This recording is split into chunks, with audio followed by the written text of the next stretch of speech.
You just left Whole Foods with your reusable totes. You're walking in the parking lot to your Nissan Leaf, and then in the corner of your eye, you see something. It's beautiful, it's different, but somewhat familiar, and it's the Nissan ARIYA. This is the next step in Nissan's electric evolution, and I think this is one of the most underrated electric crossovers currently on the market. This Nissan ARIYA Platinum Plus has ventilated Nappa leather seats, a Bose sound system, ambient lighting, an opening panoramic glass roof, and so many more features. This car was $60,000 brand new, and today, with under 25,000 miles on the odometer, you can pick this up for 28 grand. But the question is, should you? If you're new here, welcome to Ever. Whether you're looking at trading in your old EV or upgrading to a newer one, we have you covered. We have an inventory of over 200 used electric vehicles, and all of which are backed by a battery health score, a 150-point EV inspection, and a 90-day limited warranty. Ever is the best way to buy and sell electric vehicles.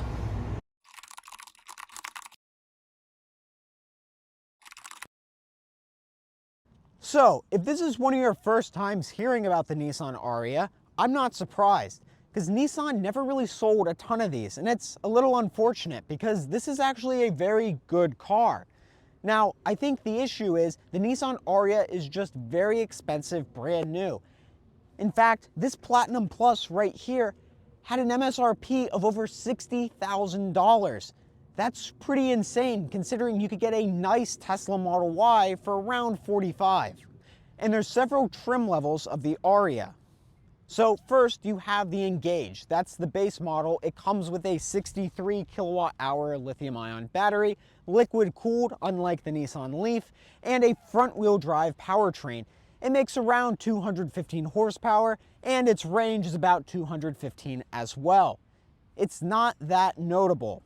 But where it is really nice is the standard features. So even on this base Engage model, you're getting a heated steering wheel, heated seats, a power sliding center console, Pro Pilot Assist, which can steer itself on the highway for you, and a pretty decent 6-speaker sound system. It really kind of punches above its class. And then there's several other trims which will bore you if I go into detail, but it consists of the Empower Plus, the Engage Plus, the Venture Plus, the Premier. It's like too much. But then you get up to here, which is the Platinum, and this is where things get really, really exciting. So this model has an 87 kilowatt hour battery pack and a dual motor powertrain making 389 horsepower. That's a very solid figure and in line with other luxury vehicles like the Audi e-tron, Jaguar I-Pace, etc. But despite this car being a Nissan, it doesn't feel like a Nissan at all. It feels very luxurious. This ARIYA Platinum Plus trim has a total range of 257 miles. Now that's because this has the larger 20-inch wheels as opposed to the standard 19-inch ones. That one can do 267 miles. But still, that's not a ton of range given the large 87 kilowatt hour battery pack. But the thing is, you're not buying this car for the range. You're buying this for the comfort. And I truly mean this. The Nissan ARIYA is basically a luxury car. All right, so starting off in the back seats, what do I mean by I say this is a luxury car? Well, first off, the materials are very, very nice in here. We have soft touch materials on the doors, this interesting Alcantara material here, and everything just feels really nice. All the materials are great.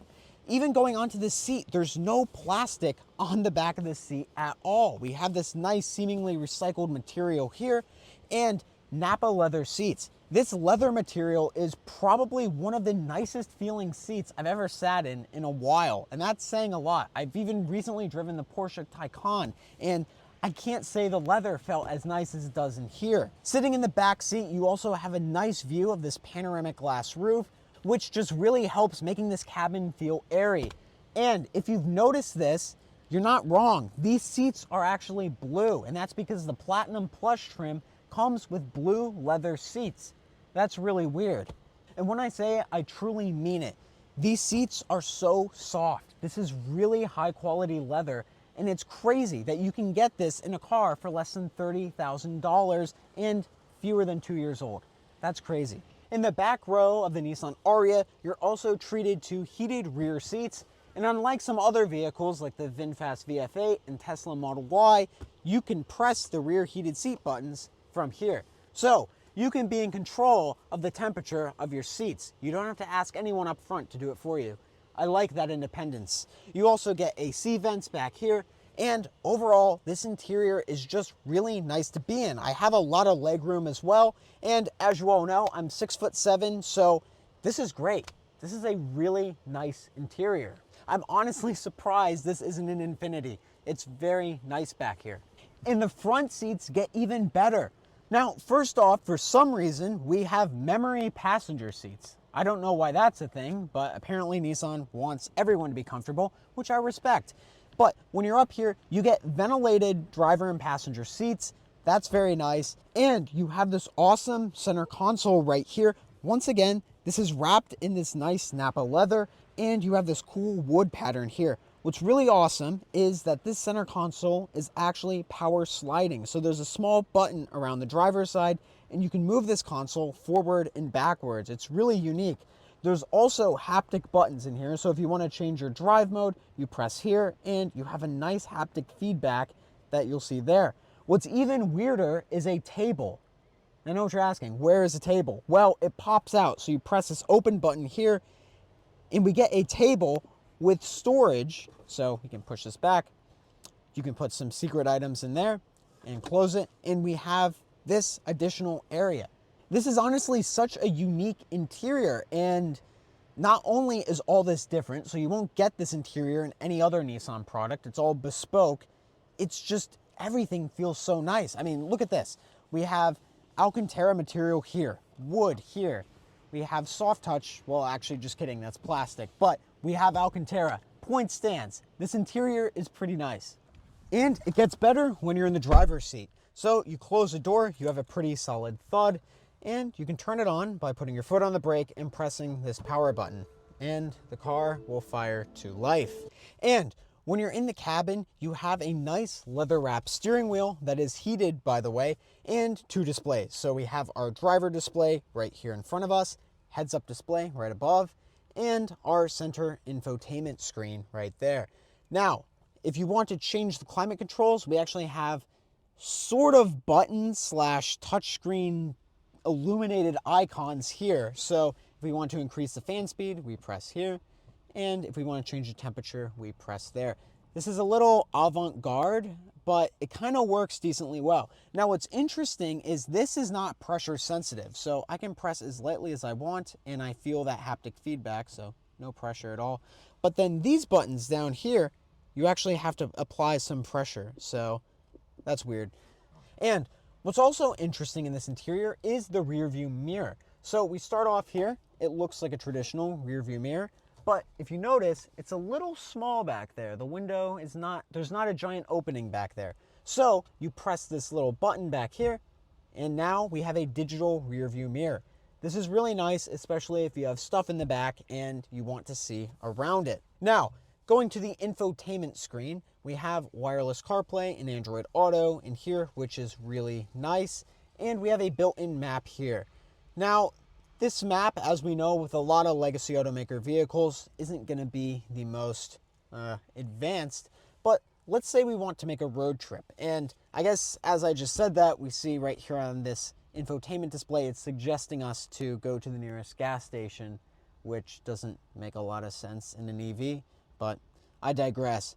So if we want to go to a destination, let's say we want to go to San Diego, type it in and click on there. So there we go. So now it says searching for optimal route with charging stations. For 200 feet. Press OK. This route includes unpaved roads. So now we're getting our route to San Diego. And here we can see our entire route. So for our route, we can actually have our charging stations mapped out. So it will basically prompt us to find charging stations along the route. So that's kind of cool. So we can just find which ones we want to go to. But overall, I think I've used more intuitive systems before. I think Polestar is a great example of how to integrate Google to get really good routes for your charging stations. Now, back to the screen, we have SiriusXM, and we also have an energy usage graph, and we click on that, and very insightful information we receive from here. So that's really cool. And yeah, I honestly don't know what else to talk about the infotainment. It's not the most riveting, I'm just going to be honest. So you probably want to use Apple CarPlay in this vehicle. Yeah. Anyways, we also have our center display here. Here we can see information that pertains to our driving, especially with the autonomous driving features like ProPilot Assist 2.0, which this vehicle has. So when we're driving down the highway, we can actually see the cars around us, and we can see when it's safe to make automated lane changes. But basically, this really only becomes useful when you're using that feature. But other than that, we also see our power gauge off to the left here. So how much power we're putting down. We also see our state of charge and our estimated range right there. We also see our efficiency, and we're at 2.3 miles per kilowatt hour, which is not very high. But like I said, I think the big strong suit of this car is the nice interior and the features you get, not so much the efficiency. You also have a Bose sound system, which I gotta say is really good. But on that same note, the standard 6-speaker sound system is surprisingly good. It's honestly one of the best bass sound systems I've ever listened to in any mainstream car. It's a genuinely good sound system, and I don't think you'd be disappointed with even that bass one. But obviously the Bose gets even better. We have a subwoofer in the back, and it definitely has a nice punch to it. And another nice touch in this interior is the physical volume knob located right here. This is really nice. So if we want to stop the music or turn on, we press there, and we can twist that to adjust the volume. That's really nice.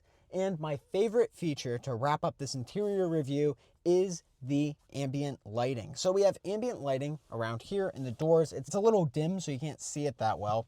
But down here, we have really cool accent lighting. So this lighting is actually made to resemble Japanese lanterns, or parallelograms and hexagons, my two favorite shapes. So this is just so cool. It looks really nice, and it's really unique because there's not many car interiors that have ambient lighting that look like this. So you might find some other cars with little strips here and there, but this just looks really different. I like it a lot, and it gives this car a really nice ambiance inside. All right, and now going on to the back of the car, we can walk around the side to get a beautiful view of this car, because I truly think this is one of the nicest looking electric crossovers on the market. It's so nice looking that we found this bee, and this bee has not left the car. And the bee, he's staying on this vehicle because he likes the proportions. He thinks this car looks really nice, because if this was an ugly car, why would he have any incentive to be on there? And we have a nice LED light bar around back. We have a rear wiper, which is really nice because a lot of electric crossovers don't have rear wipers. This one does. That's very nice. And we can see our Platinum Plus E-Force logo around back, and that is E-Force with a 4 and not an F. But we do have a nice diffuser down there as well. And if we pop the trunk, we'll be presented with a pretty large storage area. So there's a lot of space back here, and there's some underfloor storage area where we can keep the charging cables. There's also the subwoofer right there, which is really cool for subwoofing. And finally, there is a storage tonneau cover here, which is nice for living in San Francisco so people don't break into your car.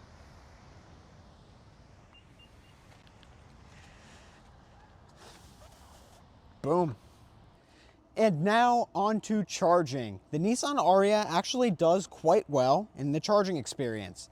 So first off, the base Nissan ARIYA, the Engage with the 63 kilowatt hour battery pack, has a peak AC charge rate of 7.6 kilowatts. The larger battery pack, like this example right here, has a peak charge rate of 11 kilowatts on AC.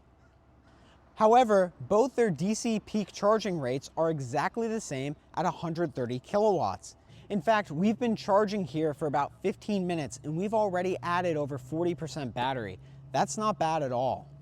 The Nissan ARIYA actually has a pretty flat charging curve. So you're good for a 10 to 80% charge for 35 minutes in the smaller battery pack version. And if you have the larger battery pack version like this one right here, it's gonna be about 40 minutes from 10 to 80%.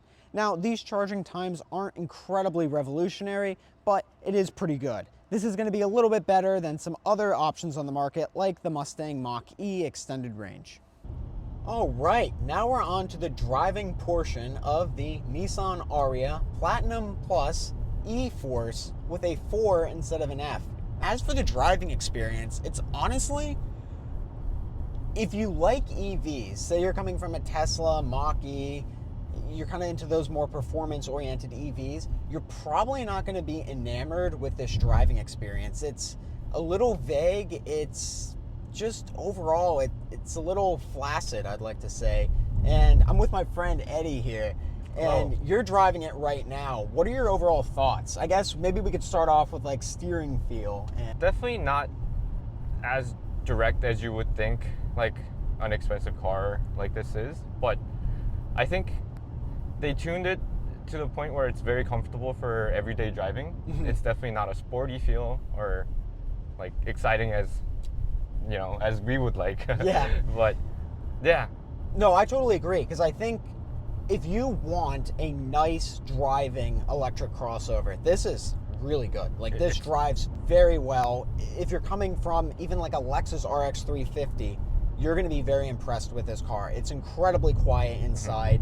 The driving, like, it's quick, but when you press on the accelerator, you don't get that like instantaneous acceleration burst like you do in a lot of other EVs, like Tesla Model Y, for example.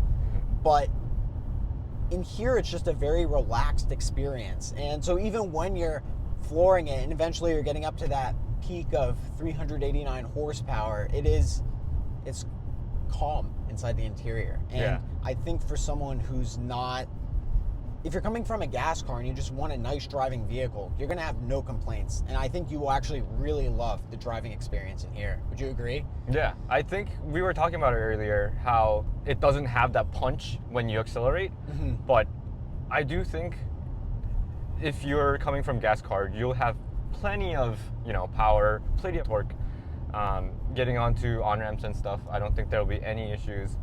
But yeah, you just won't get any feeling of like, wow, that was a crazy acceleration. You don't get that much. Yeah. Well, and the other thing too is there is a bit of a lag when you accelerate. So traditionally you'd, you know, floor the accelerator and you just get that big push, and you get that in here. Like if you accelerate a little bit, like, you know, it's still fun, but it's not quite as fun as some other cars.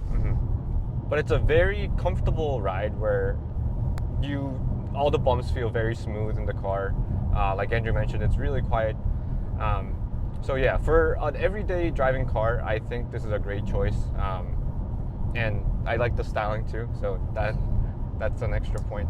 And I think the other thing too, at least in terms of the autonomous driving features, Nissan actually really did a great job, because we have Pro Pilot Assist 2.0. So you pretty much only get this on the Platinum Plus trim. I believe the Empower Plus is the other trim, but they don't make that anymore.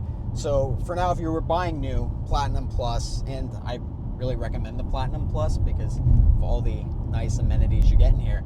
So right now we're on like a state highway, and this car will steer itself.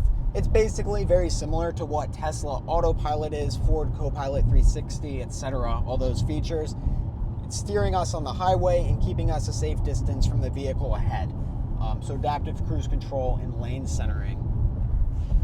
But if you are on a pre-mapped highway, and there's several of these around, and this car will actually, you can take your hands off the wheel and the car will drive by itself. All you have to do is look forward, and that's really, really cool. It also does automated lane changes as well. So you put on your blinker, it will require you to put your hand on the wheel for a brief second, but then it can make the lane changes. And I think it's been doing a pretty good job. What do you think, Eddie? Yeah, so far it's been pretty good, even though we're in the 1.0 version, but it's been pretty good. I haven't felt any weird jerking to a side or pulling or anything yet.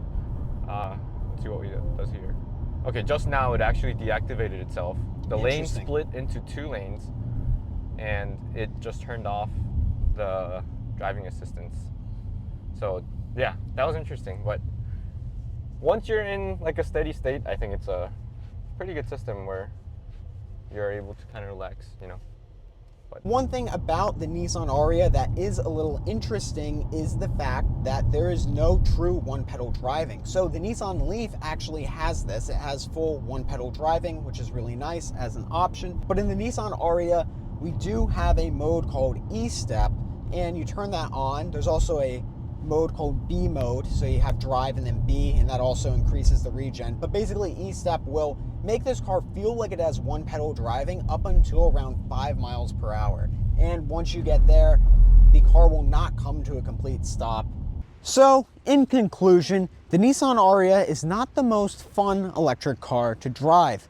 But what is great about it is the sheer amount of features you get in this car. You get a similar amount of options to a pretty loaded up Audi e-tron, which is crazy for a car company that also makes the Sentra. You get Napa ventilated leather seats, you get a Bose sound system, a panoramic glass roof, and hands-free highway driving.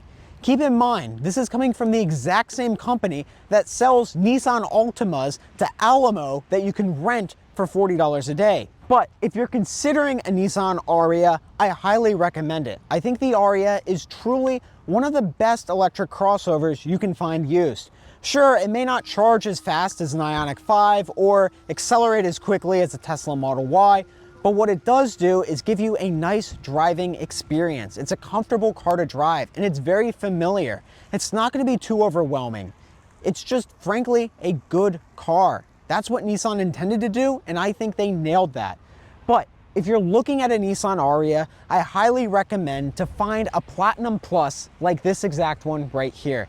The fact that you get that whole list of features for under $30,000 is truly an incredible value proposition. I can't think of any other electric car that has this many features for that price. And sure, you can find Audi e-trons for less money, but I feel like the reliability on the ARIYA is going to be a lot better. And knowing it's a Nissan, repairs are not going to cost as much. And I think the final selling point on this car is just how good it looks. It is a truly beautiful looking car, and obviously the backdrop of the ocean helps accentuate that. But I think there's no denying that the Nissan ARIYA is a worthwhile option to consider. Thank you for watching.